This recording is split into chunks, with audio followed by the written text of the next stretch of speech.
I will start my year with this book. ชื่อเปลี่ยน A Brief History of Humankind និពន្ធដោយលោក Yuval Harari ចាប់កាន់សភៅនឹងមួយផ្លែតខ្ញុំចាប់អារម្មណ៍ឃ្លាមួយដែលនិពន្ធគាត់បានសរសេរថា Fire give us power farming make us hungry for more money give us purpose ហើយចុងក្រោយ Science make us deadly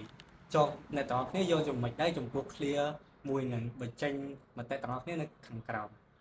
បើសិនជាអ្នកទាំងអស់គ្នាចង់អភិវឌ្ឍសមត្ថភាពយើងឲ្យកាន់តែខ្លាំងដើម្បីប្រទេសជាតិយើងហើយអ្នកទាំងអស់គ្នាគឺជាអ្នកដែលចូលចិត្តអានសៀវភៅខ្ញុំសូមណែនាំអ្នកទាំងអស់គ្នាអញ្ជើញអ្នកទាំងអស់គ្នាមកកាន់បណ្ណាល័យសួនបញ្ញានៅទីនេះយើងមានកន្លែងសម្រាប់អានសៀវភៅ